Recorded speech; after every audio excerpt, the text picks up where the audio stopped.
ואיתי נמצאים ציון ידיד ומשה אלול, שמיד אני אדבר איתם, אבל קודם בואו נדבר על עסקים קטנים.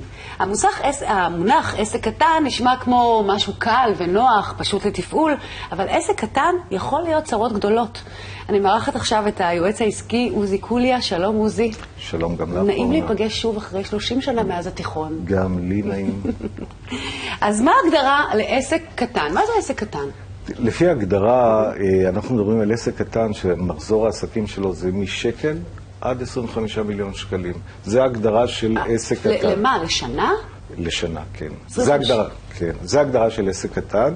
אבל כשאנחנו מדברים בתוך ההגדרות האלה של משקל עד 25 מיליון שקל, אנחנו גם נוטים לחלק את העסקים קטנים לפי יחסי מחזור, ואני מניח שאנחנו רוצים לדבר על העסקים מאוד קטנים של עובד אחד או שתי עובדים שיש לעסק, והם בעצם צריכים לפעול לבד. אז איזה הכנות, נאמר, צריכה לעשות קוסמטיקאית כשהיא הולכת לפתוח לעצמה איזה עסק קטן? אנחנו צריכים להבין שעסק קטן מהסוג שאת מדברת עליו זה one man show. זאת אומרת, אותו אדם צריך לעשות המון פעולות. מעבר לזה שהוא צריך לעסוק בפעילות המסחרית שאותה הוא קבע, או הפעילות שעושים אותה בפועל, הוא צריך לדעת להתעסק בתפעול, הוא צריך להבין בכספים, הוא צריך להבין בבנקים, הוא צריך להבין לעבוד עם רשויות, והוא גם צריך להבין במחירות. בעצם אותו אדם שמנהל את העסק הקטן צריך להבין בכל כך הרבה דברים, ולכן זה מאוד קשה. אז מה עושים בפועל? בפועל, טוב, קודם כל... איך מתכוננים לפתיחת עסק? כי אתה יודע, אנשים בדרך כלל אומרים, אני רוצה לפתוח את זה או את זה, ולא חושבים מה צריך לבוא קודם. השלב הראשון, לפני שאנחנו פותחים עסק, זה שלב מאוד חשוב, זה לעשות היתכנות עסקית. אנחנו חייבים להבין מה הפוטנציאל העסקי שלנו, לאן אנחנו הולכים, מי המתחרים שלנו, מה הסיכויים שלנו להצליח, ולכן צריך לעשות בדיקה מסודרת. אפשר לעשות את זה לבד או לא צריך ללכת למומחה שיעזור לנו בתכנון? אני חושב שבדרך עדיף ללכת למומחה שמכיר את כל הדברים ומכיר את כל התמונת מקרו של כל המשק ומבין את כל הפעילויות של כל סקטורים, ולכן הוא יכול לתת חוות דעת מקצועית, ולפעמים להציל המון אנשים לפני שהם משקיעים סכום כסף גדול, אז הם בודקים את ההיתכנות, ואז הם מתחילים להתלבט, או לפעמים גם עוזבים את מה שהם החליטו. אז איך אתה נכנס לתמונה כאן? איך אתה עוזר להם?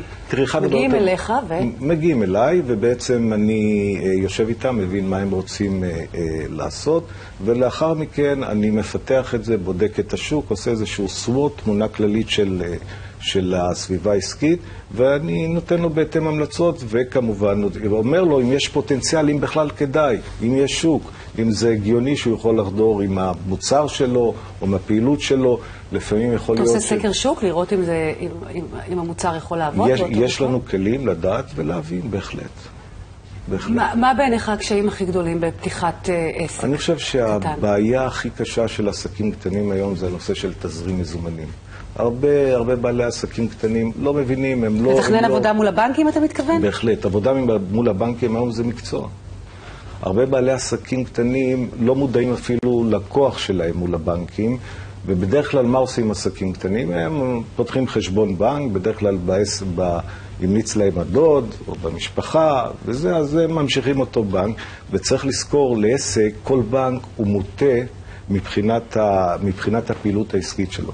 זאת אומרת, יש סוגי בנקים שהם מוטים יותר למסחר, בנק שיותר מוטה לנדל"ן. וזה דברים שאנשים לא יודעים כשהם פותחים עסק. אני חייב להגיד לך שלא רק שהם לא יודעים, הם אפילו לא מבינים את השפה הבנקאית. הבנק זה כבר לא מה שהיה פעם, זה מונחים אחרים, זה מקצוע. זה פשוט מקצוע. אז הרבה פעמים הם נתקלים בבעיה. זאת אומרת שאם אתה בבנק מסוים, זה לא בהכרח שאתה יכול לפתוח שם, ששווה לך לפתוח שם חשבון עסקי. ממש לא. את צודקת ב100%, לא שווה, לא כדאי, אלא יכול להיות שהוא נותן את המענה לפעילות שלך. נסתם, אבל לא בהכרח אם אתה בבנק מסוים, אתה גם צריך לקחת ממנו הלוואה או לפתוח שם חשבון עסקי. ממש לא, ממש לא. אתה צריך לבחון איזה בנק כדאי ללכת איתו, איזה גם חשוב גם לבחור מחלקה עסקית שאתה יודע שאתה יכול לעבוד איתה. יש בנקים שמתמחים בהחלט. יש בנקים שהמחלקות העסקיות שלהם נורא מוטות לעסקים והם מבינים את העסק. ונורא חשוב לעבוד עם בנק שיש לו מחלקה עסקית שמבינה את העסק ותומכת בכלל לאורך כל הדרך. כי בעצם גם בעסק אנחנו צריכים להבין שאנחנו, יש לנו עליות וירידות, מדי פעם אנחנו זקוקים, יש לנו פיקים, אז חשוב מאוד שנדע לעבוד עם בנקאות עסקית שמבינה את הדברים האלה. וזה הבסיס להצלחה של עסק קטן למעשה, נכון? ככה מתחילים. ככה מתחילים, חשוב מאוד הנושא הזה של תזרים מזומנים, כי אנחנו יודעים שהנושא הזה הוא מאוד מהותי לעסקים. לפעמים, את יודעת, מתי אנחנו מגייסים כסף מהבנק לעסקים?